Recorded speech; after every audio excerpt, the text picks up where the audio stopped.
তো আকৌ আহি গলো ফ্ৰেণ্ডছ আমি তাইৰাৰ ৰান্ধনীশালত। তো তাইৰা আজি তোমাৰ মেনুত কি আছে দেখিছো, কিবা এটা কাটি আছা তুমি ইয়াতে, কি কৰি আছা কোৱাচোন?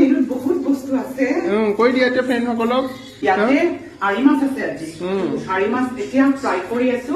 বাপৰে চাবা ফুটিব ফুটিব ফুটিব বাপৰে হা ফুটা নাই নে তোমাৰ আৰি মাছ? বা একদম ৰঙা ৰঙা হৈছে ভাজি কেনে। ফুটা নাই কিয়? ইমান ফুটে আৰি মাছ বৰালি মাছ একদম ফুটি তেল চিটিকে ন। মই এটা টিপ দি দিওঁ, আগতে মই খুব ভয় খাইছিলো, ইমান তেল চিটিকি আহে ফুটে। তো কেৰাহীত অলপ যেতিয়া তেল দিব, মিঠাতেল দিব, তেতিয়া অলপ হালধি আৰু নিমখ দি দিব।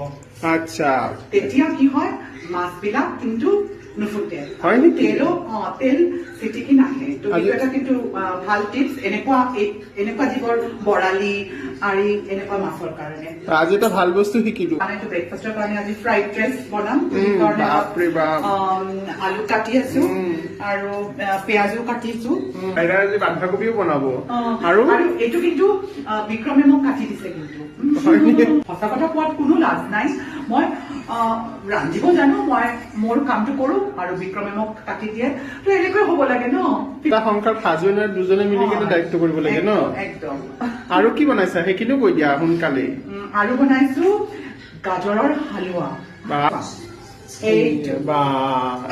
ফ্ৰেণ্ডছ এয়া চাওক, এতিয়া তাইৰাৰ এয়া জোল ৰেডি হৈ গ'ল।